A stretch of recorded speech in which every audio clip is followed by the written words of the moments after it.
Good morning बच्चों। आज जो मैं आप लोग को पढ़ाने जा रहा हूँ वो है एक्सक्रेटरी सिस्टम।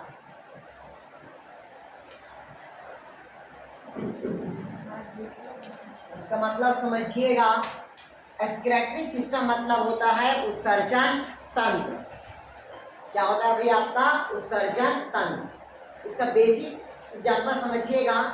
जब हम कोई भी भोज्य पदार्थ खाते हैं, कोई भी भोज्य पदार्थ खाएं, ठीक, जब कोई भी भोज्य पदार्थ खाते हैं तो उस भोज्य पदार्थ में क्या होता है, नाइट्रोजन युक्त उत्सर्जी पदार्थ होता है। इस नाइट्रोजन युक्त उत्सर्जी पदार्थ को शरीर से बाहर निकालना अत्यंत आवश्यक है। अगर ये शरीर से बाहर नहीं निकलेगा मतलब हमारे शरीर के लिए क्या होगा, ये हानिकारक होगा। पहला कंडीशन। जैसे कि अगर मान लो हम कार्बोहाइड्रेट भी खाते हैं, ठीक, या कुछ भी भोज्य पदार्थ खाते हैं, उन सभी भोज्य पदार्थ में क्या होता है भी आपका नाइट्रोजन होता है। क्यों? क्योंकि आपको पता होता है हर चीज कार्बन, हाइड्रोजन, ऑक्सीजन और नाइट्रोजन इन चारों तत्वों से मिलकर बना होता है। तो हमारे लिए जो हानिकारक होता है अधिक मात्रा पे, वो हानिकारक कौन होता है, आपका नाइट्रोजन होता है। और इसी नाइट्रोजन को शरीर से क्या निकाला जाता है, बाहर निकालना।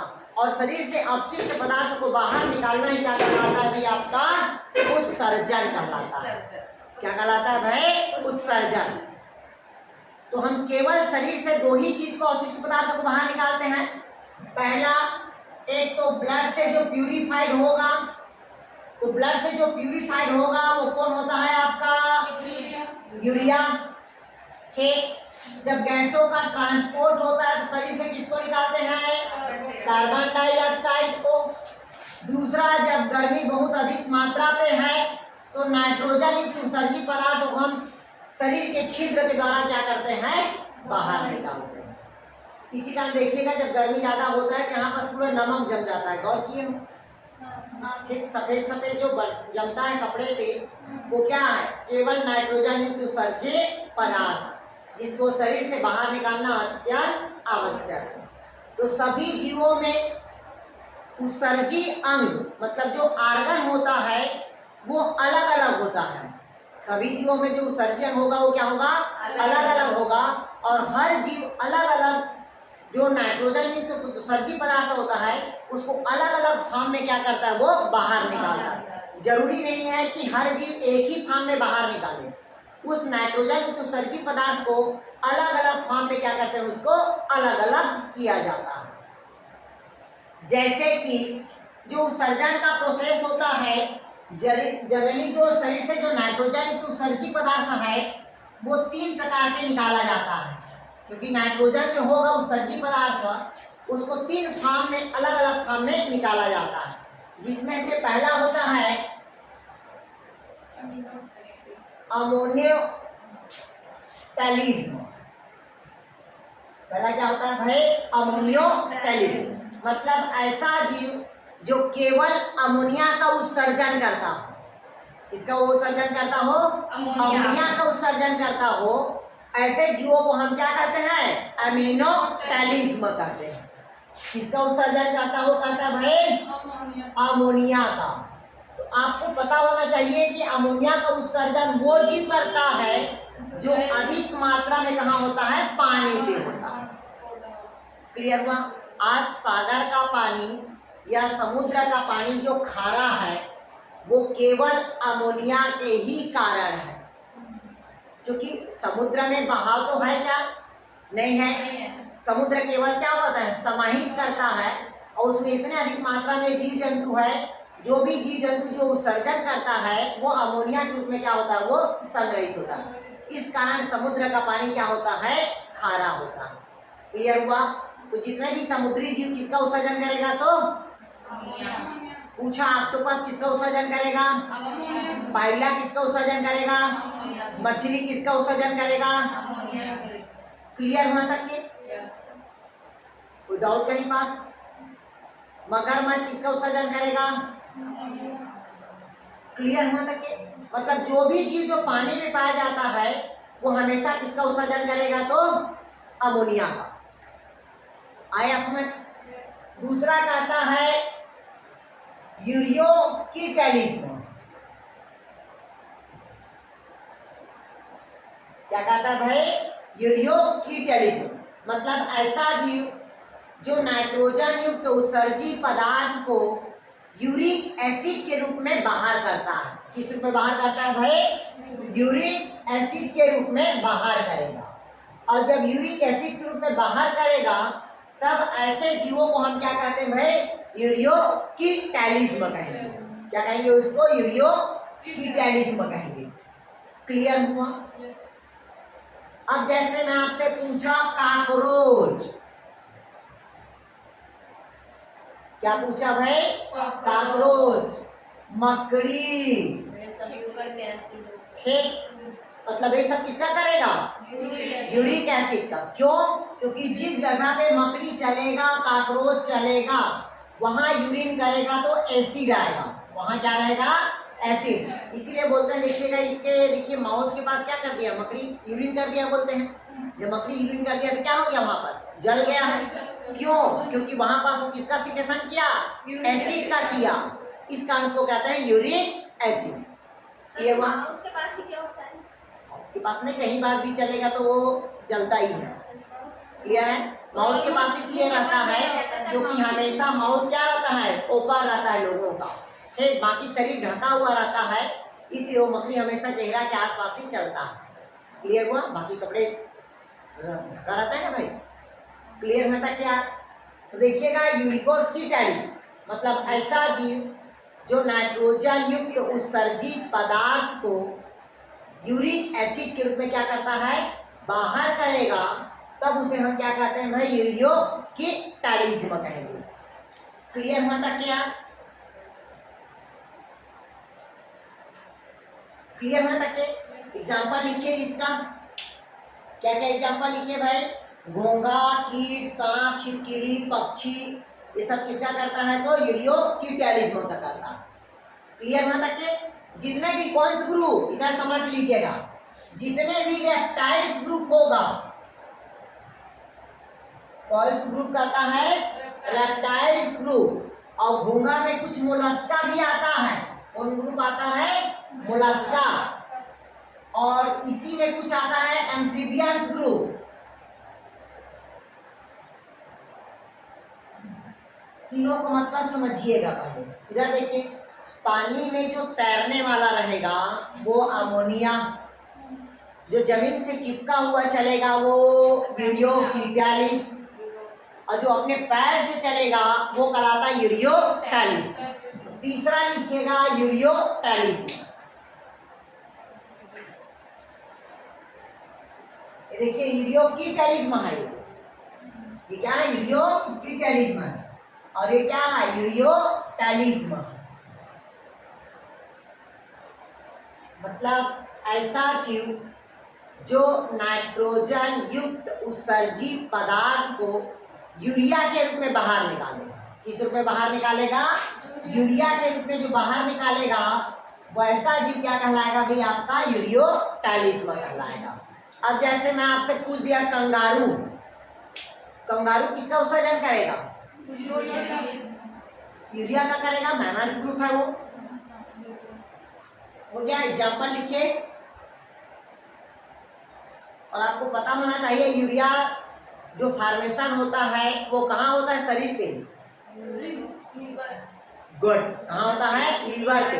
और कौन सा साइकिल चलता है? तो कौन साइकिल चलता है?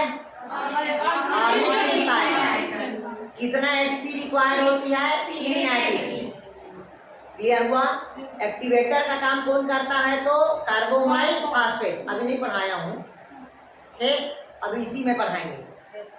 क्लियर है तक यार? और पूरे उत्सर्जन तंत्र में से केवल नेफ्रॉन से क्वेश्चन बनता है और आर्निक साइकिल से बनता है। क्लियर है तक के? देखिएगा 3 बताया मैं आप लोग को। अमोनिया का उत्सर्जन करने वाला जीव क्या कहलाया? अमीनोटैलिज्म। यूरिक एसिड का उत्सर्जन करने वाला जीव क्या कहलाया? यूरियोकिटैलिज्म। और यूरिया का उत्सर्जन करने वाले जीव क्या कहलाया? यूरियोकिटैलिज्म कहलाता है। क्लियर हुआ? अब हेडिंग डालिएगा, आ रहे हैं यार, शिव, माधुरी, रेखा, अंजना, कमलेश, संजीव, ज्योति। ठीक, अब हेडिंग डालिएगा आप लोग, प्राणियों में उत्सर्जित अंग, मतलब कहता है एक्सक्रेटरी आर्गन। लिखिएगा एक्सक्रेटरी आर्गन।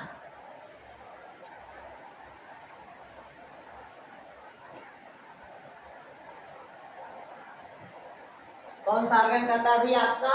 Excretory organ. कौन सा आर्गन कहता है अभी आपका? एक्सक्रेटरी आर्गन, मतलब कहता है उत्सर्जन अंग। देखिएगा जो उत्सर्जन अंग होगा वो सभी जीवों में क्या होता है? अलग अलग होता है। जैसे कि आपको पहला होना चाहिए त्वचा, मतलब जैसे पहला लिख लीजिएगा आप लोग प्रोटोजोआ। पहला लिखिएगा प्रोटोजोआ। पहला कौन सा था अभी आपका? प्रोटोजोआ। तो देखिएगा प्रोटोजोआ मतलब ये होता है कि ये संपूर्ण, मतलब जो एक्सचेंज होता है वो छिद्र के द्वारा होता है। जैसे प्रोटोजोआ पे दो होता है, पहला एक आएगा इसमें पोरीफेरा ग्रुप का, और दूसरा होता है आपका सिलेंट्रेटा ग्रुप का। इन दोनों में जो एक्सक्रेटरी आर्गन होगा वो संपूर्ण शरीर होता है, मतलब कंप्लीट इसका बॉडी भाग लेता है। कौन भाग लेता है भाई? कंप्लीट बॉडी भाग लेता है। इस कारण इसको कहते हैं कैनाल सिस्टम कहते हैं। क्या कहते हैं भाई इसको? Canal system. अब क्वेश्चन पूछा आपसे, हमेशा एक्सक्रेटरी आर्गन से मैच करने के लिए देता है। क्या करने के लिए देता है? मैच।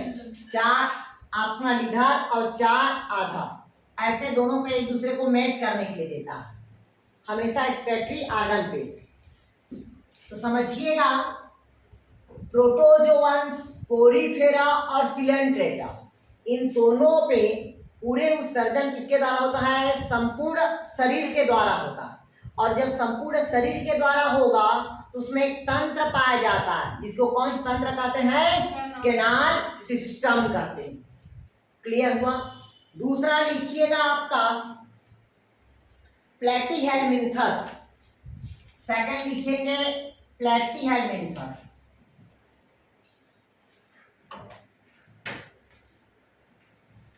दूसरा लिखिएगा प्लैटीहेलमिन्थस। इसको कहते हैं प्रोटोनेफ्रेडिया, मतलब इस ग्रुप के जितने भी सदस्य होगा उसमें किडनी के जगह में क्या पाया जाता है? प्रोटोनेफ्रेडिया पाया जाता है। क्या पाया जाता है भाई? प्रोटोनेफ्रेडिया। और ये जो प्लैटीहेलमिन्थस ग्रुप का जो स्पीशीज होगा इसमें उत्सर्जन अंग के लिए फ्लेम सेल पाया जाता है, जिसको कहते हैं ज्वाला कोशिका। कौन से लोग अभी आपका? Flame cell. अगर पूछा आपसे कि प्लैटीहेलमिन्थस में उत्सर्जी अंग क्या होगा तो कौन होगा आपका? फ्लेम सेल, मतलब ज्वाला कोशिका होगा। इसका एग्जाम्पल होता है आपका प्लेनेरिया और फेसियोला। इसका एग्जाम्पल कौन होगा भाई? प्लेनेरिया और फेसियोला। कौन कौन एग्जाम्पल होगा इसका? प्लेनेरिया, और कौन होगा आपका? फेसियोला होगा। ध्यान समझिएगा। पहला बताया क्या? प्रोटोजोआ, पोरीफेरा, सिलेंट्रेटा में क्या रहेगा? कैनाल सिस्टम रहेगा उत्सर्जन के लिए। प्लैटीहेलमिन्थस में कौन सा किडनी पाया जाता पूछेगा तो प्रोटोनेफ्रेडिया मिलेगा। क्या मिलेगा? प्रोटोनेफ्रेडिया, क्योंकि नेफ्रेडिया 3 प्रकार के होता है। ठीक, प्रोटोनेफ्रेडिया, मेटानोफ्रेडिया और एक होता है नेफ्रेडिया। क्लियर हुआ? तो यहाँ पास कौन सा आपका? प्रोटोनेफ्रेडिया। ठीक, इसके द्वारा उत्सर्जन होगा पूछेगा तो फ्लैम सेल। इसके अंतर्गत एग्जाम्पल कौन आएगा? प्लेनेरिया और फेसियोला। क्लियर हुआ था क्या? दूसरा लिखिएगा आप लोग एस्केलहेलमिन्थस। तीसरा लिखिएगा एस्केलहेलमिन्थस।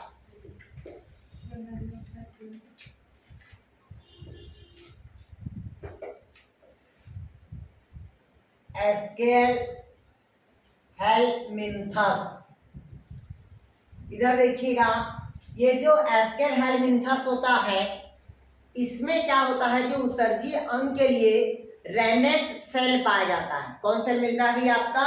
रेनेट सेल मिलता है। कौन सेल मिलेगा?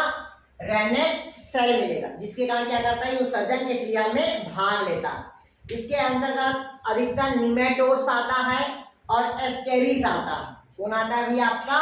एस्केरिस, मतलब निमेटोड्स और एस्केरिस आता है। ये आपको पता होना चाहिए, निमेटोड्स और क्या होता है भी आपका? एस्केरिस। निमेटोड्स मतलब समझते हो कि जमीन के अंदर रहता है तो बुलबुला निकालता है ऐसे मिट्टी का, ठीक, बुलबुला निकालता है जो नाइट्रोजन फिक्सेशन में भी क्या करता है, जिम्मेदार होता है। तो वो कौन होता है आपका? निमेटोड्स। और दूसरा क्या है आपका? एस्केरिस। तो एस्केरिस तो पता है आप लोग को, टेप वार्म है। क्या होता है भाई आपका? टेप वार्म है। क्लियर है तक है? तो इसमें उत्सर्जन अंग के लिए क्या पाया जाता है पूछेगा तो? रेनेट सेल पाया जाता है। इसके तो आपका एस्केल हेलमिंथस ग्रुप में। अगला लिखिएगा एनेलिडा ग्रुप। दूसरा कौन सा ग्रुप कहता है? एनेलिडा। एनेलिडा का स्पेशल कैरेक्टर कौन बताएगा? एनेलिडा का स्पेशल कैरेक्टर क्या होता है? इसमें हमेशा टेंड्रिल्स का प्रेजेंट होना और एंटीना का प्रेजेंट होना।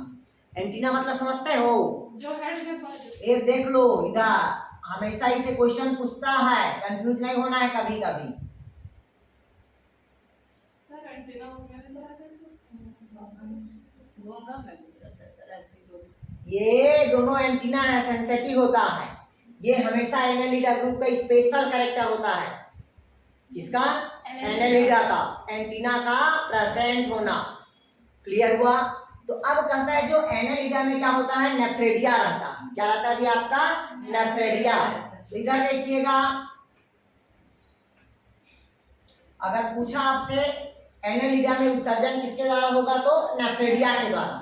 और इसी में नेफ्रेडिया को कहते हैं अपन, इसको नेफ्रेडिया मतलब क्या होता है, ये अर्थवार्म ग्रुप का है। कौन ग्रुप का है भाई? कहता है आपका अर्थवार्म, मतलब ये हमेशा जमीन के कहाँ रहेगा? अंदर रहेगा। जमीन के कहाँ रहेगा? हमेशा अंदर। तब इसे हम क्या कहते हैं भाई? एनेलिडा कहेंगे।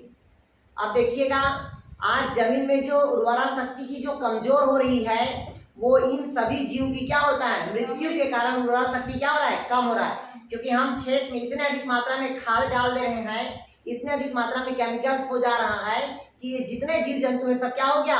नष्ट हो गया। और आने वाले भविष्य में देखिएगा बहुत बड़ा क्या होता है? महामारी आ जाएगा। क्लियर है? क्या हो जाएगा भाई? महामारी। जैसे अभी देखिए ना, कोरोना आया था ना। Yes sir. कोरोना आया था कि नहीं आया था? कोरोना पूरा फैमिली आ गया धीरे धीरे। क्लियर हुआ यहाँ तक क्या? तो सर ये वाला एंटीना तो घोंगा में भी तो रहता है ना? हाँ, घोंगा पे रहता है, लेकिन वो सेंसिटिव नहीं रहता उसका एंटीना। हाँ। ठीक, इसका एंटीना हमेशा क्या होता है? सेंसिटिव होता है, एक्टिव रहता है। क्लियर है तक क्या? ठीक, एनेलिडा में कौन आएगा आपका? अर्थवार्म आएगा, जो जमीन के अंदर पाए जाने जीव जंतु। उसमें उत्सर्जन क्या होता है तो नेफ्रेडिया होता है। क्या होता है भाई? नेफ्रेडिया। अगला लिखिएगा आर्थ्रोपोडा। और ग्रुप का सबसे बड़ा कौन सा ग्रुप होता है? आर्थ्रोपोडा।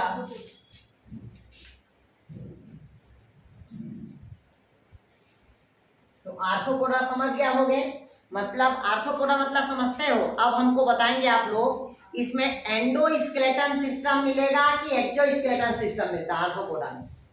चलिए जल्दी बताइए हमको। एंडोस्केलेटन सिस्टम मिलेगा कि एंडोस्केलेटन सिस्टम मिलेगा? बाह्य कंकाल। बाह्य कंकाल मतलब समझते हो? एक्सोस्केलेटन। जो शरीर के बाहर कंकाल रहता है उसको कहते हैं एक्सोस्केलेटन सिस्टम, और शरीर की जो अंदर है वो एंडोस्केलेटन सिस्टम। तो अभी हम क्वेश्चन पूछते हैं, आपके शरीर में कौन सा स्केलेटन सिस्टम प्रेजेंट है? नहीं, क्योंकि हमारा कंकाल अंदर है ना। कंकाल अंदर, अब ये क्या, ये क्या, ये क्या? ये तो ऐसे ठीक, तो हमारे शरीर में क्या होता है, दोनों प्रेजेंट है। क्लियर है? एक्सोस्केलेटन सिस्टम भी और एंडोस्केलेटन सिस्टम। और एंडोस्केलेटन का सिस्टम होता है आपके शरीर का क्या करता है, वो बनावट देता है। क्या देता है वो? बनावट। क्लियर हुआ? या वो लड़की हो या लड़का, केवल हड्डी से पहचान लेते हैं। एक तो क्रोमोसोम के बेस पे और दूसरा उसका मार्फोलॉजिकल के बेस पे। क्योंकि मार्फोलॉजिकल मतलब लड़कियों का हमेशा जो स्केलेटन होता है, स्केलेटन मतलब समझते हो, ये वाला जो होता है पेल्विक गियरल जिसको बोलते हैं, ठीक है, ये हमेशा उन लोग का क्या होता है, छोटा होता है। बल्कि पेक्टोरल गियरल इन लोग का क्या होता है, हैवी होता है। लेकिन वजन क्या होता है, कम होता है। वो क्यों होता है छोटा बड़ा बताएंगे जब स्केलेटन सिस्टम पढ़ाएंगे तब। क्लियर होता क्या? बस हमारी क्लास में शर्माना बस छोड़ देना, नहीं है समझ? क्लियर है? हम नहीं शर्माते पढ़ाते समय, कौन लड़की कौन लड़का हमको फर्क नहीं दिखता उसमें। ठीक, तो ये क्या कहता है अभी आपका आर्थ्रोपोडा।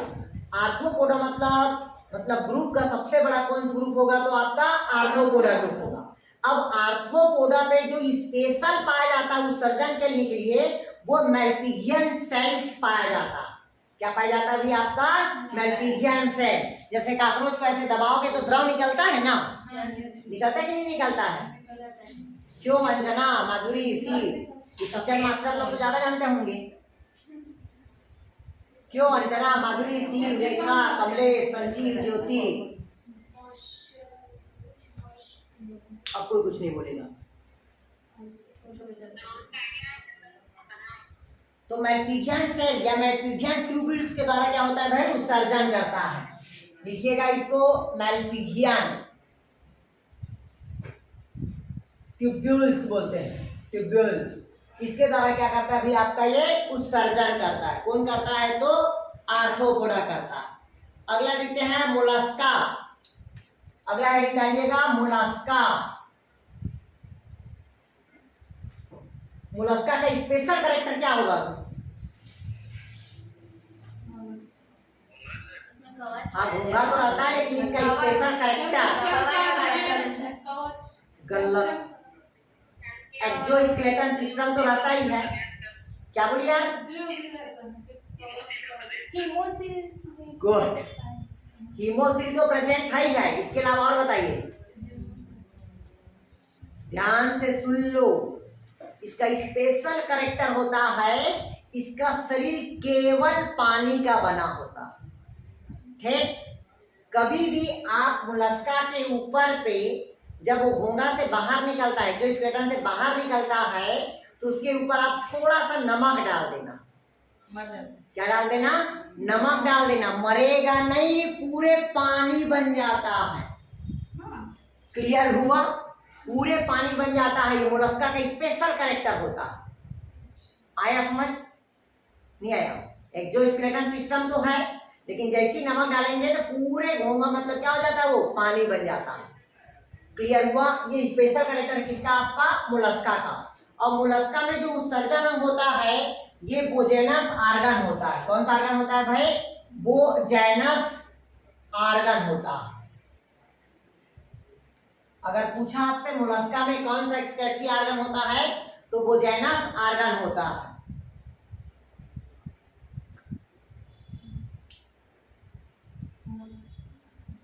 हो गया? लिख लिए यार। अगला लिखिएगा भाई आपका यूरोकार्डेटा। यूरोकार्डेटा ग्रुप का देखिएगा। यूरोकार्डेटा मतलब कार्डेटा की पहली वाली जो अवस्था होगा वो क्या होगा भाई आपका? यूरोकार्डेटा होगा। इसमें हमेशा उत्सर्जन के लिए न्यूरल ग्लैंड्स पाया जाता है। क्या पाया जाता है भाई? न्यूरल ग्लैंड्स पाया जाता है, जो उत्सर्जन की क्रिया में क्या करेगा? भाग लेगा। किसमें कहता है? यूरोकार्डेटा पे। और अगला होता है आपका कार्डेटा ग्रुप का। कौन ग्रुप का होगा भाई? आपका कार्डेटा। तो कार्डेटा ग्रुप के लिए पता है आप लोग को, उत्सर्जन के लिए क्या पाया जाता है? किडनी पाया जाता है, जिसको कहते हैं ब्रिक कहते हैं। ठीक, तो कार्डेटा में उत्सर्जन के लिए क्या मिलेगा? किडनी मिलेगा।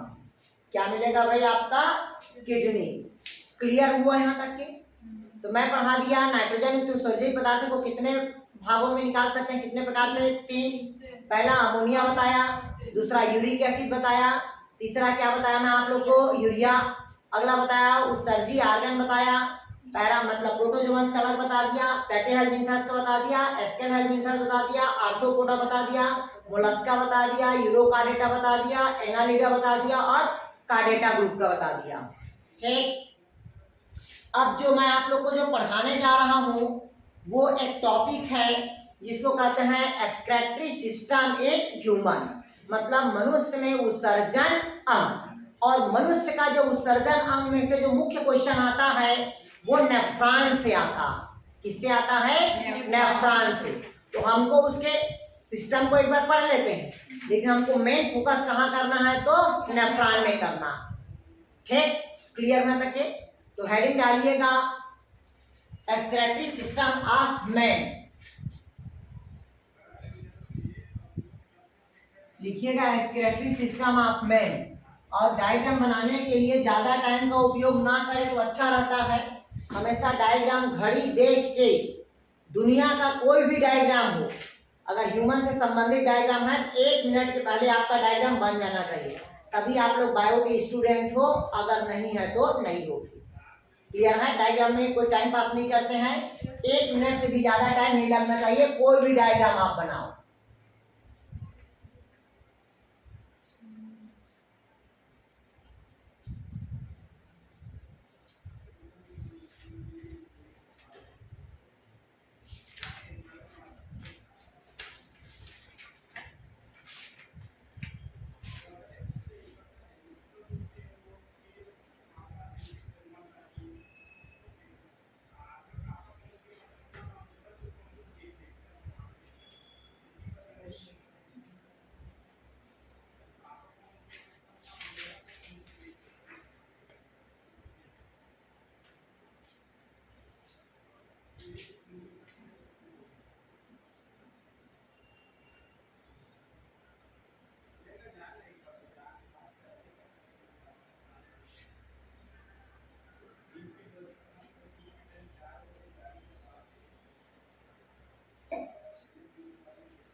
चलिए बढ़िया।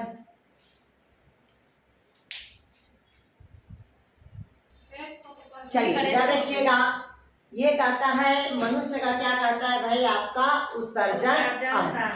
आपको सबसे पहले पता होना चाहिए कि हमारे शरीर पे जो उत्सर्जन अंग होता है वो अलग अलग है। पहला एक तो फेफड़ा है और दूसरा क्या है आपका किडनी है। तो फेफड़ा का कहानी पता है कि फेफड़ा 18 लीटर कार्बन डाइऑक्साइड को प्रतिदिन क्या करता है आपका उत्सर्जन करता है। कितना लीटर को? 18 लीटर को। उसी प्रकार से हमारा जो शरीर होता है, हमारा क्या होता है शरीर होता है, वो 1.5 से 2 लीटर यूरिन को शरीर से क्या करता है वो बाहर करता है। हर व्यक्ति देखिए दिन में कम से कम 6 बार या 7 बार यूरिन जाता है। क्लियर है? और हर बार 100 ग्राम से 200 ग्राम यूरिन का उत्सर्जन करता है। बट ये है कि गर्मी के दिनों में उत्सर्जन की क्रिया क्या होती है, कम होती है, और ठंड के दिनों में उत्सर्जन की क्रिया ज्यादा होती है। क्यों? क्योंकि गर्मी के दिनों में शरीर जल का क्या करता है, एब्जॉर्ब करता है, और ठंड के दिन में शरीर जल को एब्जॉर्ब नहीं करता। क्लियर हुआ? बट लेकिन जो व्यक्ति अल्कोहल पीता जो दारू पीता उसके शरीर पे उत्सर्जन की क्रिया ज्यादा होती है। ठीक, अगर वो ज्यादा पानी पिएगा तब, अगर वो कम पानी पीता है तो उसके शरीर पे उत्सर्जन की मात्रा कम होगी, क्योंकि विषैले पदार्थ संग्रहित होते जाता है। विषैले पदार्थ क्या होता है? संग्रहित हो जाता है। इस कारण देखिएगा कुछ लोग जो दारू पीने वाले जो लोग होते हैं, वो कुछ लोग रात को जो मर जाते हैं वो केवल पानी की कमी के कारण मरते हैं, क्योंकि लार्ज इंटेस्टाइन जो होता है, जो बड़ी आंत होता है, वो केवल अल्कोहल का और जल का एब्जॉर्प्शन करता है, पाचन नहीं, केवल एब्जॉर्प्शन करता है। अल्कोहल का हमारे शरीर में कहीं भी पाचन नहीं होता।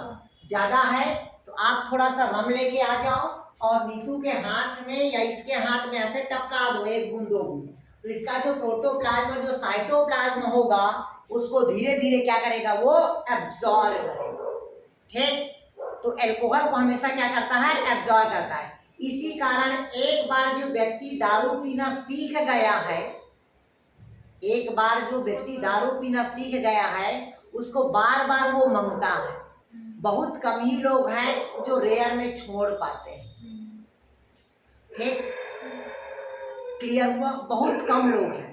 लेकिन शरीर के लिए ये सब क्या होता है? कोई भी पेय पदार्थ हानिकारक है, या वो चाय हो, या वो कॉफी हो, या स्प्राइट हो, या कोई भी कोल्ड ड्रिंक हो, ये शरीर के लिए क्या होता है? हानिकारक है। क्लियर है? केवल अगर दुनिया में जो शुद्धता पेय पदार्थ है तो केवल नारियल का पानी है, जो केवल प्योर है, शुद्ध है, उसमें किसी प्रकार की कोई मिलावट नहीं, क्योंकि वो प्यूरिफाइड होके आता है। क्लियर है? बाकी और कोई भी चीज प्यूरिफाइड नहीं है। अगर हम जल की बात करें तो जल में भी क्या होता है? माइक्रो ऑर्गेनिज्म होता है, जो शरीर के लिए हमारे क्या होता है? लाभदायक होगा, और शरीर के लिए क्या होता है? हानिकारक। लेकिन नारियल का पानी हमेशा क्या होता है? प्योर होता है। इसी कारण जो महिलाएं जो प्रेगनेंसी रहती है उसको बोलते हैं कि नारियल का पानी पीना चाहिए। ठीक, जिसके कारण यूट्रस के अंदर एक द्रव भरा होता है, वो द्रव का क्या नाम है? एमनोटिक फ्लूइड कहते हैं। उसी एमनोटिक फ्लूइड का उपयोग पहले जेनेटिक डिसऑर्डर के लिए उपयोग किया जाता था, लेकिन आजकल उसका उपयोग सेक्स डिटर्मिनेशन के लिए किया जा रहा है, जो कानूनी अपराध है। सरकार इस कंडीशन में बोलता है कि आप एमनोसेंटेसिस टेस्ट करा सकते हो। अगर बच्चे में कोई जेनेटिक डिसऑर्डर है तो उसको वहीं पास मिसकैरेज कर सकते हैं। अगर बच्चे को जेनेटिक डिसऑर्डर नहीं है तो आप सेक्स डिटर्मिनेशन का पता नहीं लगा सकते। इसी का हॉस्पिटल में लिखा रहता है सेक्स डिटर्मिनेशन कानूनी अपराध है। क्लियर है? वो तो ऐसे ही पता चल जाता है कि वो लड़की है कि वो लड़का। क्लियर हुआ? डाउट कहीं पास क्या? अब उसी में एक टॉपिक है हमारा उत्सर्जन अंग। तो उत्सर्जन अंग देखिएगा, इसमें हर एक अंग में, हमारे हर एक अंग में आर्टरीज जाएगा। आर्टरीज मतलब कौन जाएगा? धमनी, जो शुद्ध रक्त पहुंचाने का काम करेगा। और उसी अंग से एक सिरा निकलता है। क्या निकलेगा उसी अंग से? सिरा, जो वहां से अशुद्ध रक्त को लेकर वापस आता है। तो हमारे शरीर के हर एक अंग में आर्टरीज है और क्या है आपका? वेन है, और दोनों कहीं एक दूसरे से क्या है? कनेक्ट है। और कनेक्ट किसके थ्रू है? तो किसके थ्रू कनेक्ट है? तो अरे गधों, कैपिलरीज के थ्रू। किसके थ्रू कनेक्ट है? कैपिलरीज के। मतलब एक तरफ आर्टरीज और दूसरी तरफ क्या है? वेन, और दोनों अटैच है क्या? कैपिलरी। क्योंकि गैसों का जो एक्सचेंज है आपके शरीर पे तो हो रहा है लंग्स पे, लेकिन आपके हर शरीर के एक अंग में गैसों का क्या हो रहा है? एक्सचेंज हो रहा है, क्योंकि धमनी पहुंचाने का काम कर रहा है और सीधा वहां से वापस लाने का काम। तो उसी प्रकार से मनुष्य पे एक जोड़ी क्या पाया जाता है? किडनी पाया जाता है, जो उत्सर्जन का क्या करता है, कार्य करता है। तो देखिएगा मनुष्य में एक जोड़ी क्या दिखता है अपना, किडनी। तो इधर समझिएगा, ये हमारा शरीर, ये हमारा शरीर का ये क्या हुआ, रीढ़ की हड्डी। अब ये रीढ़ की हड्डी है और ये क्या है, एब्डोमिनल। तो एब्डोमिनल के ऊपर और रीढ़ की हड्डी के अगल बगल, मतलब वर्टिबल के अगल बगल, वर्टिबल कॉलम के साइड पे, रिब्स के दो रिब्स जो होता है, जो फ्लिप फ्लॉप रहता है, ठीक, इन दोनों रिब्स के साइड पे फंसा हुआ रहता है। क्लियर है तक के? दोनों रिब्स के निचले वाले हिस्से में क्या होता है, वो फंसा हुआ रहता है, क्योंकि वही जो रिब्स होता है उसको क्या करता है, मैकेनिकल सपोर्ट प्रदान करता है। तो मनुष्य में एक जोड़ी क्या पाया जाता है, किडनी पाया जाता है, जो एक नीचे और एक ऊपर स्थित होगा। तो हमेशा ये वाला जो पोर्शन वाला जो किडनी होगा वो ऊपर की तरफ होगा, आगे वाला जो किडनी होगा वो नीचे की तरफ होगा। क्यों? क्योंकि इधर क्या होता है, आपका लीवर होता है। क्लियर? जैसे इधर का लंग्स क्या होगा, बड़ा होता है, इधर का छोटा। तो इधर का किडनी बड़ा, इधर का किडनी छोटा। क्लियर हुआ? किडनी का काम होता है केवल रक्त का प्यूरिफिकेशन करता है, शुद्धिकरण करता है, और शुद्धिकरण करने के साथ साथ उसमें नाइट्रोजन युक्त उत्सर्जित पदार्थों को क्या करता है, वो बाहर करता है, और जो बाकी काम का है उसको वापस ले जाता है। तो पहला आप समझिएगा, पहला पॉइंट यहाँ पास क्या दिखा है अपने पास, रीनल आर्टरी। मतलब हर एक किडनी पे क्या रहेगा भाई, आपका रीनल आर्टरी जाएगा, और हर एक किडनी पे रीनल क्या होगा, आपका वेन जाएगा, क्योंकि इससे शुद्ध रक्त जाएगा और इससे शुद्ध अशुद्ध रक्त कहाँ आएगा, वापस आएगा। क्लियर हुआ? तो मनुष्य में एक जोड़ी क्या रहता है, किडनी, जो सेम के बीच के आकार जैसा दिखाई देता है। इसका जो वजन होता है वो समथिंग कितना, हाँ कितना दिया है, हाँ इसका औसतन ग्राम होता है 140 ग्राम होता है, पुरुषों में 150 ग्राम होता है। क्लियर है? तो वजन को नहीं पूछता है यार। क्लियर है? कितना होता है, तो 140 ग्राम होगा, और दूसरा क्या होगा, 150 ग्राम होता है। क्लियर हुआ तक के? तो डाउट कहीं पास? तो जब मनुष्य में एक जोड़ी किडनी होता है तो किडनी के ऊपर एक ग्लैंड्स पाया जाता है जिसको कहते हैं एड्रीनल ग्लैंड्स कहते हैं। तो उसको ग्लैंड की तरफ पढ़ेंगे, यहाँ पास कोई मतलब नहीं है, ठीक। तो मनुष्य में जब एक जोड़ी किडनी पाया जाता है तो जो किडनी की जो क्रियात्मक इकाई होगी वो नेफ्रॉन होता है। मनुष्य में समथिंग 300 करोड़ नेफ्रॉन पाया जाता है। जितना 300 करोड़ हमारा क्या होता है, एलोवियर सेक मिलता है, वैसे 300 करोड़ हमारा क्या मिलता है, नेफ्रॉन मिलता है। क्लियर हुआ? अब कहता है किडनी के हमेशा दो भाग होते हैं। किडनी के कितने भाग होगा, दो भाग। बाहर के भाग को क्या कहते हैं, कॉर्टेक्स, और अंदर के भाग को हम क्या कहते हैं, मेडुला कहते हैं। इसी प्रकार से किडनी में दो कैलिक्स होगा, छोटा छोटा रहेगा उसको माइनर कैलिक्स कहते हैं, जिसकी संख्या 10 से कितना होगा, आपका 15 होगा, और जो बड़ा रहेगा जिसको हम कहते हैं मेजर कैलिक्स कहते हैं, जिसकी संख्या 10 से 12 होती है।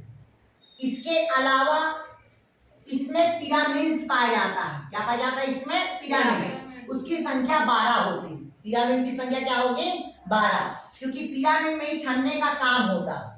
आगे बताएंगे छन्ने का काम क्यों होता है, ठीक। तो इसके कितने भाग बताया, दो भाग। एक बाहर के भाग को क्या कहते हैं, कॉर्टेक्स, और अंदर के भाग को क्या कहते हैं भाई, मेडुला कहते हैं। अभी अंदर का नहीं पढ़ा रहे, अंदर का पढ़ाएंगे जब नेफ्रॉन पढ़ाएंगे तब। क्लियर हुआ? और यही पास हर एक किडनी रीनल मतलब किससे होता है भी, आपका रीनल पेल्विस से जुड़ा होता है, और रीनल पेल्विस से कहाँ खुलता है, तो वो यूरेटर में खुलता है, मतलब मूत्र वाहिनी में खुलता है। कहाँ खुलता है भी, आपका मूत्र वाहिनी पे। तो देखिएगा ये मूत्र वाहिनी है आपका, तो एक जोड़ी किडनी बताया, एक जोड़ी क्या रहेगा आपका, मूत्र वाहिनी होगा, एक जोड़ी क्या रहेगा भी आपका, मूत्र वाहिनी होगा। क्या रहेगा भाई, एक जोड़ी आपका मूत्र वाहिनी होगा। क्लियर होता है? फिर ये इसका काम होता है अवशिष्ट पदार्थ को ऊपर से कहाँ लाना, नीचे लाने का काम करता है। और जैसे मतलब मूत्र वाहिनी होता है तो एक थैले की नुमा जो संरचना होता है जिसको कहते हैं यूरिनरी ब्लडर कहते हैं। क्या कहते हैं भाई, यूरिनरी ब्लडर। आपको पता होना चाहिए जो यूरिनरी ब्लडर होता है, जो फीमेल होती है उसमें लार्ज होगा और जो मेल होता है उसमें क्या होता है, स्मॉल होता है। देखिएगा फीमेल का जो थैली होता है वो बड़ा होता है और मेल का थैली क्या होता है आपका, छोटा होता है। क्लियर हुआ? इसी कारण देखिएगा फीमेल बहुत टाइम से अपना संग्रहित स्टोर कर लेती है लेकिन मेल सिंग्रो स्टोर नहीं कर पाता। क्यों? क्योंकि फीमेल में ये लार्जेस्ट और मेल में क्या होता है, स्मॉलेस्ट होता है। फिर समय समय पर जो यूरिनरी ब्लडर से यूरेथ्रा के द्वारा अवशिष्ट पदार्थ को शरीर से क्या किया जाता है, भी आपका बाहर निकाला जाता है। तो एक जोड़ी क्या रहेगा, किडनी, एक जोड़ी क्या रहेगा आपका मूत्र, मतलब क्या होता है मूत्रवाहिनी, और एक सिंगल क्या रहेगा आपका मूत्राशय, और एक बाहर निकालने के लिए क्या रहेगा, मूत्र मार्ग रहेगा। क्लियर है तक यार? कोई डाउट कहीं पास?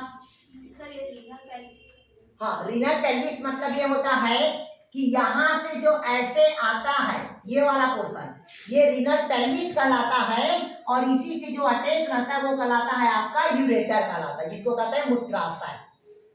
क्लियर है तक के? यस। डाउट कहीं पास यार?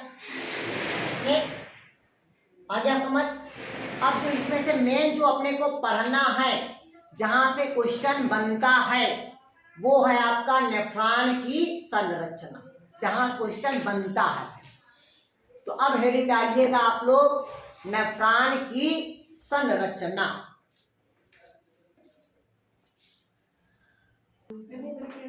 ध्यान सुनिएगा, इधर देखिएगा। सबसे पहले कहता है नेफ्रॉन की संरचना।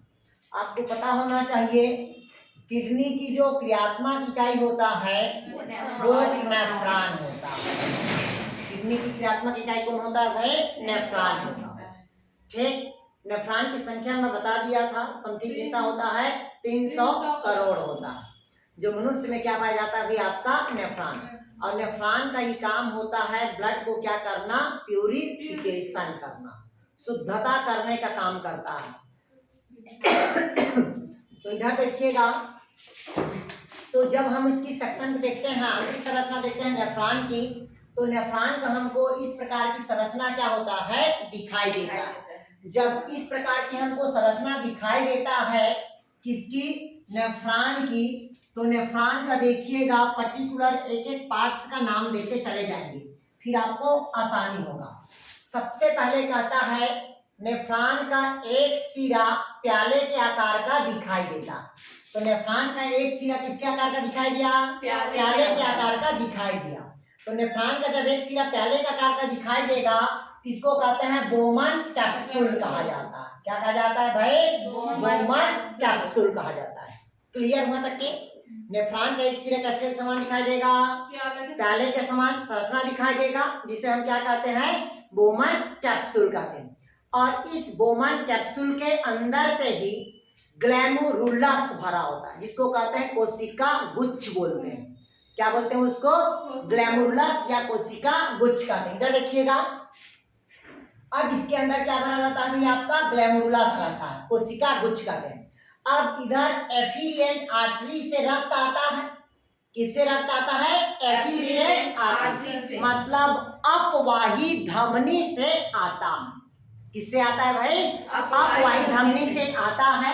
और यहाँ पास छोटे छोटे क्या होते हैं, छिद्र होते हैं, पोर लाइक स्ट्रक्चर होता है। और यही ग्लैमुरस में ही रक्त क्षमता है। और क्षमता कैसा है, तो अल्ट्रा फिल्ट्रेशन क्षमता। कैसा क्षमता है? अल्ट्रा फिल्ट्रेशन, मतलब सूक्ष्म से सूक्ष्म क्या होता है, क्षमता। यहाँ पास कौन सा फिल्ट्रेशन होगा? अल्ट्रा फिल्ट्रेशन होगा। अब अल्ट्रा फिल्ट्रेशन तो हुआ, अब जो क्षण गया तो छोटा छोटा पार्ट्स क्षण, कुछ बड़ा पार्ट्स भी आ जाता है। तो जब बड़ा पार्ट्स आएगा वहां पास, तो ये बड़ा पार्ट्स को जो पीसीटी होता है, कौन होता है आपका? पीसीटी, जिसको कहते हैं प्रॉक्सिमल कॉन्वोल्यूटेड ट्यूब, मतलब समीपस्थ कुंडलित नलिका। कौन सी नलिका कहेंगे? समीपस्थ कुंडलित नलिका। तो यहाँ पर जो बड़ा पार्ट्स होता है उसको एब्जॉर्प्शन की क्रिया होती है। कौन सी क्रिया होती है? एब्जॉर्प्शन की क्रिया। लेकिन जिसका किडनी खराब हो गया है, जिसको डायलिसिस होगा, डायलिसिस तो बाहर पे हुआ, लेकिन रीअब्जॉर्प्शन की क्रिया नहीं हो पाता। ध्यान समझिएगा, छना डायलिसिस तो हुआ लेकिन रीअब्जॉर्प्शन की क्रिया नहीं हो पाएगी। इस कारण जितने भी हेल्दी बच्चा रहेगा वो जब डायलिसिस होगा तो उसका शरीर क्या हो जाएगा, वीकनेस हो जाएगा। क्यों? क्योंकि जो एनर्जी जो बाहर निकलता है उसको रीअब्जॉर्प्शन का प्रोसेस नहीं हो पाता। क्लियर हुआ? तो कौन सा कुछ बताया मैं? कोशिका गुच्छ ग्लैमुलुरस रहेगा, एफिरिएंट से आया, छना, कैसा छना? अल्ट्रा फिल्ट्रेशन, कुछ बड़ा पार्टिकल्स आया तो पीसीटी उसको क्या किया, वहां पास एब्जॉर्ब किया, मतलब यहाँ पास क्या करेगा, उसको एब्जॉर्ब करेगा, अवशोषण करेगा। छनने के पश्चात अब जो शुद्ध रक्त होगा, कौन सा रक्त होगा? ये भी शुद्ध रक्त है, लेकिन इसमें नाइट्रोजन युक्त क्या है, उत्सर्जित पदार्थ है, और इसमें नाइट्रोजन उत्सर्जित पदार्थ नहीं है। तो यहाँ से फिर क्या हो जाएगा, एफिरिएंट पार्टिकल से क्या होगा, वो बाहर चल देगा। क्लियर हुआ तक के?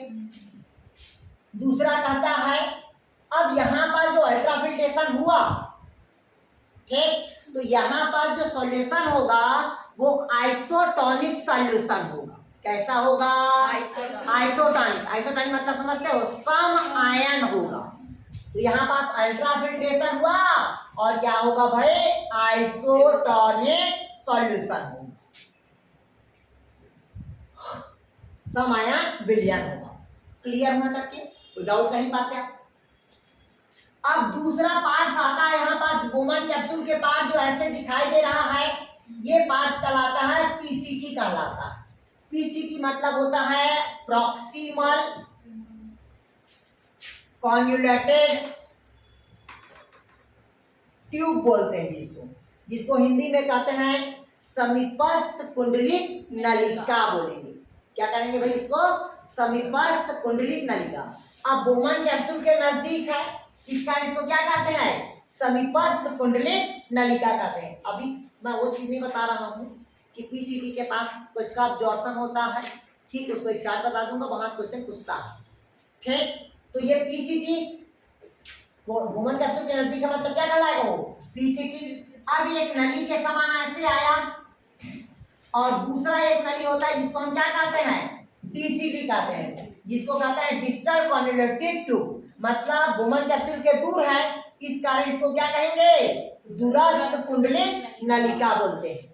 इसी दूरस्थ कुंडलित नलिका में ही, डीसीटी में ही जल को एब्जॉर्प्शन करने की क्या पाई जाती है, कैपेसिटी पाई जाती है। मतलब इसी जगह पे जल का क्या होता है, एब्जॉर्प्शन होगा। डायबिटीज जो पेशेंट होता है, कौन सा पेशेंट होता है, डायबिटीज पेशेंट, उसके बॉडी में यहाँ पास जल का अवशोषण नहीं होता, और यहाँ पास जल का जब अवशोषण नहीं होगा तो एक बीमारी हो जाएगा, जिसको कौन सा बीमारी कहते हैं, डाययूरेसिस, जिसको कहते हैं मूत्र लता की बीमारी। बोलते हैं ना, काम में ठुनकी पकड़ लिया है, और बोलते हैं ना कि बार बार 2 मिनट 3 मिनट में यूरिन जाते हैं। अरे मेल के साथ होता है, फीमेल के साथ, सबके साथ होता है, कॉमन है वो। तो इसको कहते हैं मूत्र लता बीमारी हो जाता है। कौन सी बीमारी हो जाता है, मूत्र लता, जिसको कहते हैं डाययूरेसिस। इसी कारण देखिएगा जो डायबिटीज पेशेंट होता है, जब यूरिन करके आता है तो उसके पैंट में 2-4 बूंद टपका ही रहेगा। क्लियर है? वो डायबिटीज पेशेंट का स्पेशल करेक्टर है। क्लियर हुआ? आया कि नहीं आया? नहीं आया तो अगर पूछेगा वहां पर जल का एब्जॉर्प्शन नहीं हुआ कौन सी बीमारी होगा, पूछेगा तो डाययूरेसिस, जिसको हिंदी में क्या कहते हैं, मूत्र लता। अब ये पीसीटी और डीसीटी को जो जुड़ने का काम करेगा, क्या काम करता है, जो जुड़ने का काम करता है, उसको हम कहते हैं क्या, हेनले के लूप कहेंगे। क्या कहेंगे इसको, हेनले का लूप। क्यों? क्योंकि इधर क्या था, आइसोटोनिक सॉल्यूशन था, अब नीचे आया, अब नीचे के हेनले लूप के बाद से ऊपर जाएगा, कौन जाता है, तो सोडियम क्लोराइड, कौन जाएगा, सोडियम क्लोराइड। तो इसी जो हेनले के लूप होता है, यहाँ पास होता है हाइपरटोनिक सॉल्यूशन। कौन सा सॉल्यूशन होता है, हाइपरटोनिक सॉल्यूशन। हाइपर मतलब समझते हो, ये देखिए, अभी हम इसको एक मारेंगे तो इसका शरीर क्या हो जाएगा, हाइपर हो जाएगा, एकदम तनतना आ जाएगी, मतलब तनाव में आ जाएगी, और तनाव में आएगी मतलब क्या हो जाएगा, हाइपर टेंशन हो जाएगा।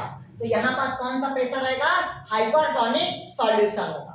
यहाँ पास क्या था, सम, और यहाँ पास क्या था, अति। ठीक, अब यहाँ से सोडियम क्लोराइड और जल कहाँ चल दिया, डीसीटी के पास गया। तो डीसीटी के पास यहाँ पास क्या होगा, हाइपोटोनिक सॉल्यूशन होगा। कौन सा टॉनिक होगा, हाइपोटोनिक सॉल्यूशन होगा। अब यहाँ से अवशिष्ट पदार्थ कहाँ गया, डीसीटी के पास, और डीसीटी से कहाँ जाएगा, वो स्टोरेज ट्यूब में जाएगा, और वहां पास यूरिन मतलब क्या होगा, अवशिष्ट पदार्थ क्या होगा, संग्रहित होगा। क्लियर हुआ। तो तीन चीज को याद रखना, यहाँ पास क्या था, आइसोटोनिक, यहाँ पास क्या था, हाइपरटोनिक, और यहाँ पास क्या है आपका, हाइपोटोनिक सॉल्यूशन होगा। और जितने आपको मैं इस टाइप का बताया, ये जो बताया हूं ना आप लोग को, ये सब कहाँ से, नेफ्रॉन से अटैच रहता है। यहाँ से सब नेफ्रॉन आता है, और अवशिष्ट पदार्थ यहाँ के क्या होगा, संग्रहित होगा, और समय समय पर मूत्र मार्ग द्वारा क्या होगा, बाहर निकलेगा। क्लियर हुआ। अब इसके अलावा इसके ऊपर में पूरा जाल बिछा होता है, इसके पूरा ऊपर में क्या बिछा रहता है, जाल बिछा रहता है, जिसको हम कहते हैं वासा रेक्टा बोलते हैं। अब कोई भी जो भोज्य पदार्थ आता है उसको वासा रेक्टा क्या करता है, रीएब्जॉर्प्शन की क्रिया करती है। किसकी क्रिया करती है, रीएब्जॉर्प्शन की क्रिया करती है। अब हम जो बता रहे हैं उसको लिखिए, वो काम का है। एक तरफ लिखिएगा नेफ्रॉन का भाग, और एक साइड लिखिएगा उसका कार्य। इसमें 5 है, पांचों को नाम याद रखना। एक तरफ लिखिएगा नेफ्रॉन का भाग और उसका कार्य।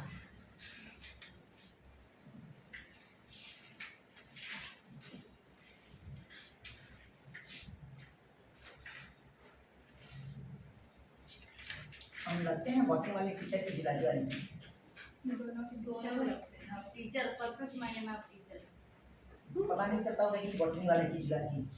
इधर समझिएगा। अब एक तरफ लिखेंगे नेफ्रॉन के भाग, और दूसरे तरफ क्या लिखेंगे, कार्य लिखेंगे। तो पहला नेफ्रॉन के भाग में लिखेंगे क्या, ग्लैमरुलस, ये पार्ट्स ऑफ नेफ्रॉन, और ये क्या है उसका फंक्शनल मतलब कार्य। तो पहला क्या बताया मैं आप लोग को, ग्लैमरुलस।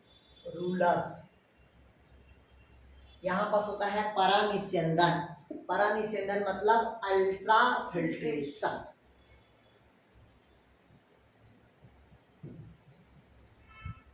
मतलब आपसे पूछा किडनी का क्रियात्मक इकाई कौन होगा, कौन होगा, नेफ्रॉन।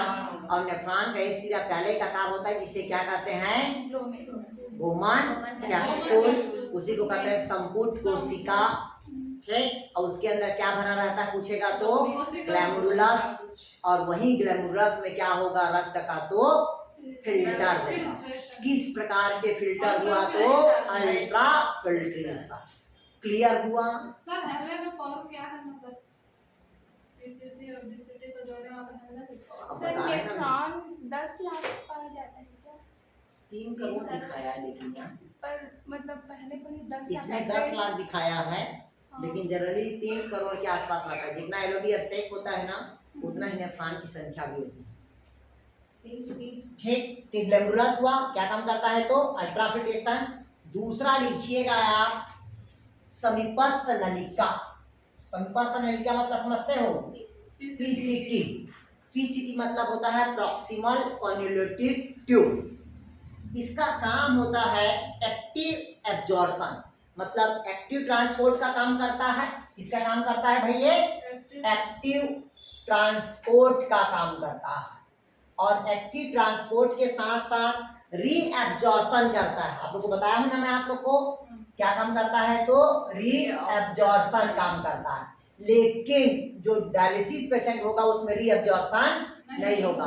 हम चाहे तो आज लोग डायलिसिस जो करा रहे हैं, वो लोगों को डायलिसिस कराने का जरूरत नहीं रहेगा अगर आप लोग आर्सेनिक का, किसका, आर्सेनिक का उपयोग ना, सॉरी आर्सेनिक का उपयोग ना करके कोई ऐसा चीज का बनाओ, लिथियम ब्रोमाइड का बनाओ।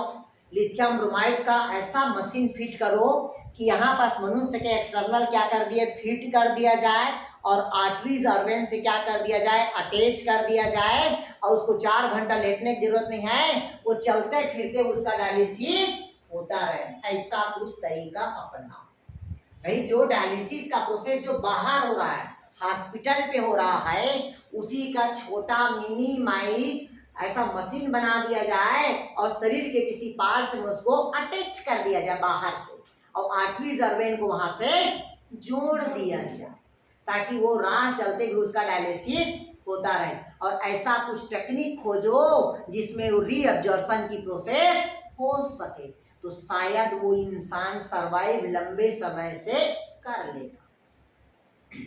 नहीं तो हर 2 दिन 3 दिन में क्या कराना पड़ता है, डायलिसिस कराना पड़ता है। आया समझ?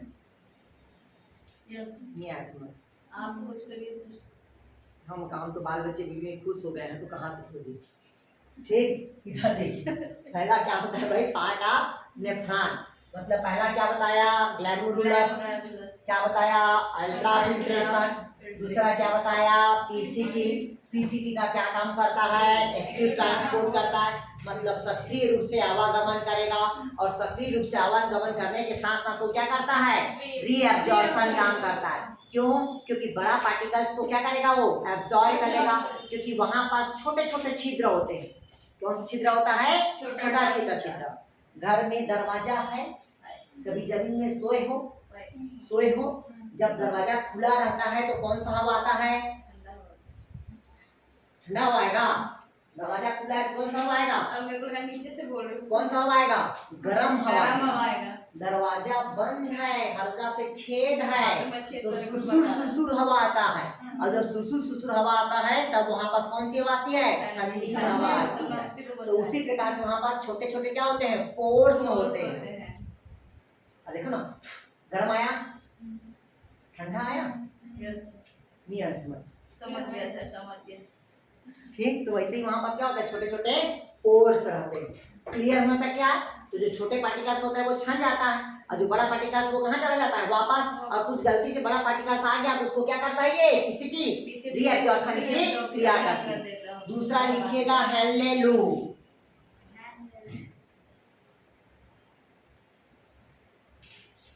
तीसरा कौन सा होगा, हेलेलू। इसका काम होता है डिफ्यूजन द्वारा सोडियम क्लोराइड का पुनः अवशोषण करता है। किसके द्वारा करता है, डिफ्यूजन द्वारा। डिफ्यूजन मतलब समझते हो, विसरण, जिसमें झिल्ली की आवश्यकता नहीं होती। तो हेलेलू क्या होता है, डिफ्यूजन, विसरण के द्वारा सोडियम क्लोराइड मतलब NaCl, इसका पुनः क्या करेगा, अवशोषण करता है। अगर शरीर में सोडियम क्लोराइड का अवशोषण नहीं होगा तो आपका बॉडी सरवाइव नहीं करेगा। इसी कारण हमारे शरीर में किसका पंप है, सोडियम और पोटेशियम का क्या होता है, पंप पाया जाता है। और शरीर के लिए सोडियम और क्लोरीन का होना अत्यंत आवश्यक है। जिस प्रकार से पौधों में Mg के लिए प्रकाश संश्लेषण आवश्यक होती है, और राइबोसोम को जोड़ने बांधने के लिए, उसी प्रकार से पौधों में जल अवशोषण के लिए क्लोरीन और मैग्नीज का होना अत्यंत आवश्यक है। उसी प्रकार से आपके शरीर को सरवाइव करने के लिए फेरस का होना और सोडियम का और पोटेशियम का होना अत्यंत आवश्यक है। क्लियर है? अभी जो लोग बोलते हैं कि हम आरओ का पानी पी रहे हैं, हम प्यूरिफाई पानी पी रहे हैं, शुद्ध पानी पी रहे हैं, तो 3-4 प्रकार के आरओ आता है, जिसमें सोडियम लेवल कम, किसी में पोटेशियम लेवल कम, किसी में आयरन कम। इस कारण देखिएगा आरओ का पानी से पीने से ऐसा लगता है कि गला में पानी ही नहीं पहुंचा, पेट भर जाता है लेकिन पानी का प्यास नहीं बुझता। क्लियर हुआ? तो यहाँ पास क्या बताया, हेनले का रूप काम क्या होता है, विसरण की क्रिया द्वारा क्या करता है, वो भी आपका सोडियम क्लोराइड का क्या करता है, पुनः अवशोषण। चौथा पॉइंट लिखिएगा डीसीटी, दूरस्थ नलिका।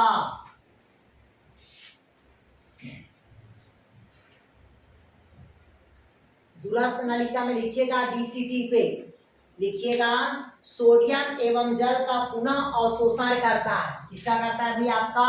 सोडियम एवं जल का पुनः क्या करेगा? पुनः अवशोषण करता है। और इसी जगह पे आपके बॉडी पे एक ग्लैंड्स होता है जिसे हार्मोन निकलता है, जिसे क्या बोलते हैं? ADH। ADH मतलब होता है एंटी डाईयूरेटिक हार्मोन होता है। अगर पूछा आपसे कि DCT के पास क्या होता है? सोडियम और जल का क्या होता है? पुनः अवशोषण करता है और ADH को कंट्रोल करता है। इसी कारण जो डायबिटीज पेशेंट होता है इसमें ADH एंटी डाययूरेटिक हार्मोन्स का कंट्रोल नहीं होता। इस कारण हम लोग को एक बीमारी हो जाता है जिसको कौन सा बीमारी बताया मैं आप लोग को? मूत्रलता मतलब डायूरेसिस। और इसी ADH को कहा जाता है, क्या कहा जाता है? वेसोप्रोसिन। और ये कौन से ग्लैंड से निकलने वाले हार्मोन्स हैं? अट्रेकल हो पिट्यूटरी ग्लैंड से निकलता है। पिट्यूटरी ग्लैंड के दो भाग होता है, एक होता है एट्रियर, दूसरा क्या होता है? इंफीरियर। मतलब एक अग्रपाली है, दूसरा पश्चपाली। तो अग्रपाली से 6-7 हार्मोन निकलेगा, लेकिन पश्चपाली से केवल 2 ही हार्मोन्स निकलता है।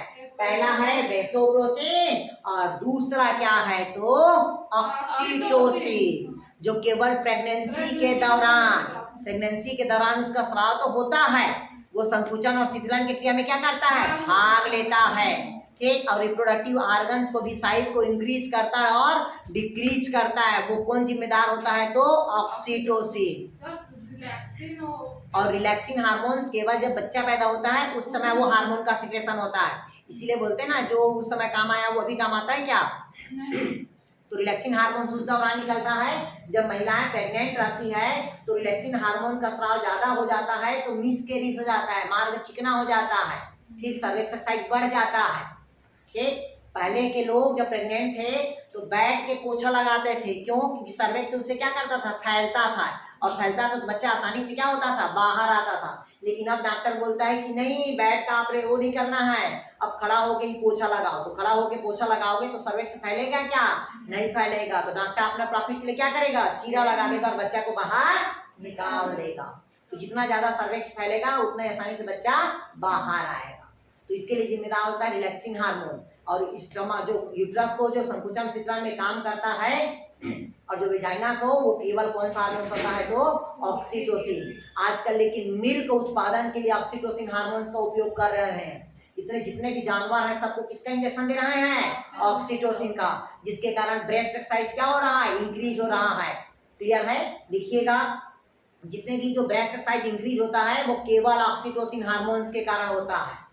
क्लियर हुआ? और ब्रेस्ट में मिल्क तभी बनता है जब मम्मी क्या रहेगी? प्रेग्नेंट रहेगी। प्रेग्नेंट के पहले कभी भी मिल्क का फॉर्मेशन नहीं होगा। ब्रेस्ट किसका बना होता है? एडिपोज टिश्यू का। कौन सा टिश्यू का? एडिपोज टिश्यू का। बस इसमें एलोवियर डक्ट रहता है जो मिल्क क्या करता है? उत्पन्न करता है। क्लियर हुआ? और मिल्क का जो प्रोडक्शन होता है वो तो है ब्रेस्ट पे, लेकिन पूरा कंट्रोल कौन करता है? तो आपका पिट्यूटरी ग्लैंड्स करता है। वो बाद में पढ़ाएंगे, चलो कहाँ पकड़ गए। ठीक। वो पिट्यूटरी ग्लैंड का बाद में पढ़ेंगे। यहाँ पर देखिएगा DCT का काम क्या होता है? सोडियम और जल का क्या करेगा? पुनः अवशोषण करेगा। और यहाँ पास ADH मतलब एंटी डाययूरेटिक हार्मोन्स, या उसी को कहते हैं वेसोप्रोसिन, उसको क्या करेगा? ये कंट्रोल करेगा। अगर यहाँ पास कंट्रोल नहीं होगा तो एक बीमारी हो जाएगा, मैं बता दिया हूँ आप लोग को, डायूरेसिस, जिसको कहते हैं मूत्रलता की बीमारी। ठीक। अगला लिखिएगा संग्रह नलिका। संग्रह मतलब स्टोरेज ट्यूब।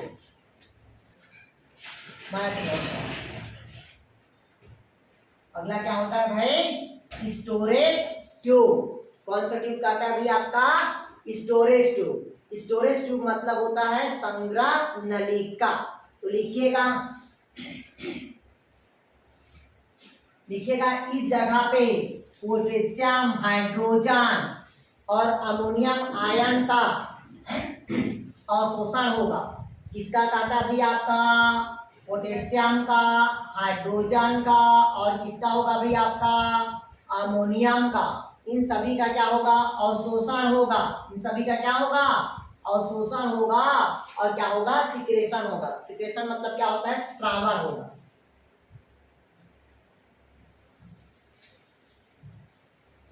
क्लियर हुआ तक क्या क्या बताया, स्टोरेज में पोटेशियम, हाइड्रोजन और अमोनियम का क्या होगा, अवशोषण। इसके अलावा इन तीनों का क्या होगा, सिक्रेशन होगा। क्लियर आया कि नहीं आया? फिर इन पांचों को पढ़ लेना, पांचों में से एक क्वेश्चन आता। क्लियर हुआ? अब अगला लिखिएगा। अब अगला हेडिंग डालिएगा आप लोग, ऑर्निथेन साइकिल।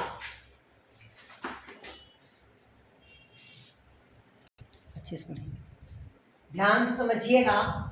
ये ऑर्निथेन साइकिल, ऑर्निथेन जो साइकिल होता है वो शरीर के लीवर पे चलता है। कहाँ चलता है, लीवर पे। अगर पूछे आपसे यूरिया का निर्माण कहाँ होगा, तो लीवर पे। मतलब यकृत में ही ये प्रोसेस क्या होता है, संपन्न हो। क्यों होता है संपन्न?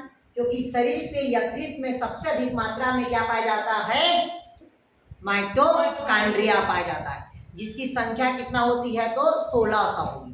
कितना होगा भाई, 1600। इधर समझिएगा, सबसे पहले ऑर्निथेन साइकिल पे जो एक्टिवेटर का काम होता है, जो सक्रिय करने का काम करता है, जो यूरिया निर्माण के लिए, वो कौन होता है, तो आपका बायोटीन होगा। अगर पूछा बायोटीन का क्या काम होता है, तो एक्टिवेटर का काम करता है। किसको एक्टिवेट करता है, अमोनिया और कार्बन डाइऑक्साइड। ध्यान समझिएगा, किसको एक्टिवेट करता है, अमोनिया और कार्बन डाइऑक्साइड।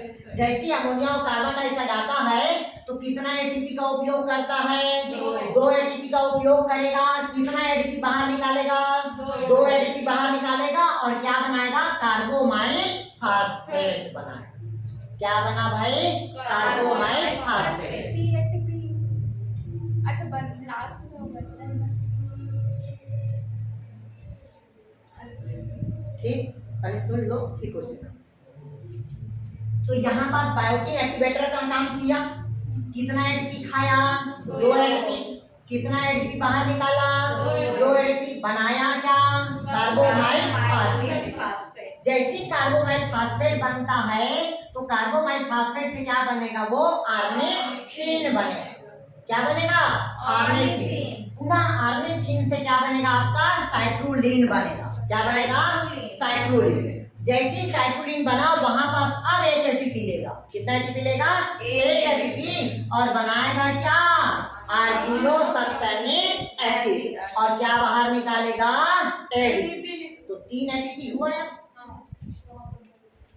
2 एटीपी उधर, 1 एटीपी इधर। तो 2 एटीपी का काम केवल क्या होता है, कार्बोमाइल फास्फेट बनाने का। और साइट्रोलिन से क्या बनेगा, आर्जिनोसक्सेनिक एसिड। क्लियर हुआ? अब आर्जिनोसक्सेनिक एसिड से क्या बनाएगा, आर्जिनिन बनाता है। और आर्जिनिन बनाने के साथ साथ वहां पास कौन सा एसिड निकालता है, फ्यूमेरिक एसिड निकालता है। क्या निकालता है, फ्यूमेरिक एसिड। और वहीं पास है देखिए OAA, मतलब कहते हैं ऑक्जेलो एसिटिक एसिड। OAA मतलब होता है ऑक्जेलो एसिटिक एसिड, जो कितने कार्बन वाला तत्व होता है, 4 कार्बन वाला तत्व होता है। C4 साइकिल में पढ़ोगे, जब क्रेब्स साइकिल पढ़ाऊंगा तब पढ़ना उसको। ठीक, तो ये पूरे कहाँ चल रहा है, क्रेब्स साइकिल। क्रेब्स साइकिल मतलब समझते हो कि माइटोकॉन्ड्रिया कहाँ चलता है, क्रेब्स साइकिल मैट्रिक्स में। माइटोकॉन्ड्रिया कहाँ चलता है, मैट्रिक्स में। क्योंकि बाहर में चलता है ग्लाइकोलाइसिस साइकिल, उसका द्रव्य पे। और मैट्रिक्स में कौन साइकिल चलता है, क्रेब्स साइकिल। और इनर मेम्ब्रेन में कौन साइकिल चलता है, तो ETS साइकिल। अभी नहीं पढ़े इसलिए नहीं पता। क्लियर हुआ तक के? तो अब यहाँ से क्या निकाला, फ्यूमेरिक एसिड। फ्यूमेरिक एसिड से क्या बना, ऑक्जेलो एसिटिक एसिड। फिर क्या बनाएगा आपका, एस्पार्टिक एसिड। पुनः एस्पार्टिक एसिड से क्या बनेगा आपका, आर्जिनोसक्सेनिक एसिड। तो ये पूरे कहानी किसका है, तो क्रेब्स साइकिल का। किसका है वो, क्रेब्स साइकिल का। अब बना क्या, आर्जिनिन। किससे बना है, आर्जिनोसक्सेनिक एसिड से। जैसे आर्जिनिन बना फिर अब क्या पियोगे? पानी पियोगे। तो जितना ज्यादा पानी पियोगे उतना ही अधिक शरीर से क्या बाहर निकलेगा? यूरिया बाहर निकलेगा। अगर पानी नहीं पिएंगे तो शरीर से यूरिया की मात्रा नहीं निकल पाएगा। इस कारण हमारे शरीर पे जो मूत्र होता है वो पीला कलर आता है, तो वो यूरोक्रोम के कारण आता है। अभी बताएंगे मूत्र का निर्माण कैसे होता है। अभी हम कहाँ पढ़ाए? अभी मूत्र का निर्माण बताया नहीं है, अभी केवल पार्ट से चल रहा है। क्लियर है? तो यहाँ पर किसका निर्माण हो गया भाई? आपका यूरिया का निर्माण। अब समझ आ गया यूरिया का निर्माण क्यों हुआ। अभी पीला कैसा है, मूत्र कैसा है, ये समझ आया क्या? नहीं आया। अभी हम क्या पढ़े? केवल यूरिया का निर्माण पढ़े। और कौन साइकिल चलता है? तो आर्नेथेट साइकिल। अब देखिएगा यूरिया निर्माण के लिए कितने एटीपी की आवश्यकता पड़ी? 3 एटीपी। आर्निथिन साइकिल को चलने के लिए एक्टिवेटर का काम कौन किया? बायोटिन। क्या कौन करता है? तो बायोटिन। और आर्निथिन साइकिल माइटोकॉन्ड्रिया के किस भाग में चल रहा है? मैट्रिक्स में। कहाँ चल रहा है? तो मैट्रिक्स में। कौन साइकिल चलता है? तो क्रेब्स साइकिल। और लिख लीजिएगा, लिखेगा साइट्रुलिन एटीपी के उपस्थिति में ही, लिखेगा साइट्रुलिन एटीपी की उपस्थिति में ही एस्पार्टिक एसिड का निर्माण करता। एटीपी लिखेगा साइट्रुलिन एटीपी के उपस्थिति में एस्पार्टिक अम्ल से क्रिया करता है और आर्जिनोसक्सेनिक एसिड का निर्माण करता।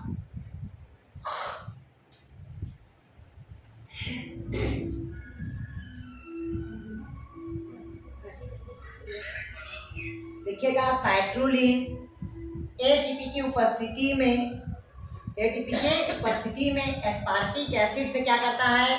क्रिया करता है और आर्जिनोसक्सेनिक एसिड का निर्माण करता।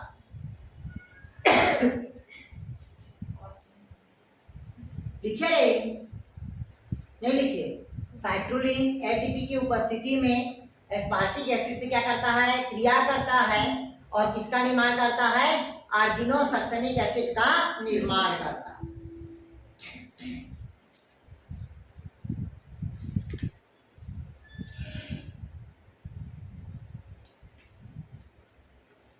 हो गया? अब कल पढ़ेंगे आप लोग अल्ट्राफिल्ट्रेशन और रीएब्जॉर्प्शन और सिक्रेशन। तो कल पढ़ेंगे आप लोग 3 टॉपिक को। ठीक है? रेखा, माधुरी, अंजना